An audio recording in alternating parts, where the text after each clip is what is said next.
And now to the latest developments in the Boston Marathon bombing investigation. In a press conference earlier today, Mayor Michael Bloomberg and Police Commissioner Ray Kelly confirmed that suspected bombers Tamerlan and Dzhokhar Tsarnaev targeted New York City, and more specifically Times Square, as the site of their next attack. Dzhokhar Tsarnaev revealed this information to the FBI late last night, claiming his brother intended to, quote, party in the New York area. Dzhokhar changed his story and told them about a spontaneous plan to travel to New York in order to use the remaining explosives. But that scenario did not go as planned after the owner of their hijacked car escaped and called the police. The latest news comes on the heels of potential failures in the U.S. information sharing systems. A federal audit conducted back in January warned that systems in their current form would not prevent a terrorist attack. The audit labeled the systems themselves as high risk.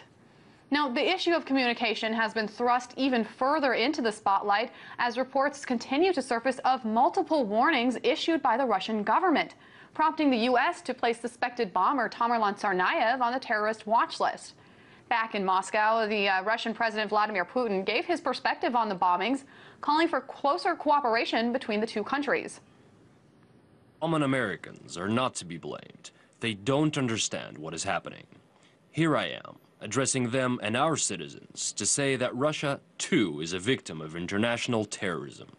I was always appalled when our Western partners and the Western media labeled terrorists who committed bloody crimes in our country as insurgents and almost never as terrorists. These groups received intelligence, financial and political support, sometimes directly and sometimes indirectly. We said declarations merely proclaiming terrorism a common threat were not enough. We must get the job done. Those two have proven our position all too well. Some U.S. politicians, not U.S. leaders, are even attempting to announce Dzhokhar Tsarnaev a prisoner of war. Are they out of their minds? What kind of POW is he?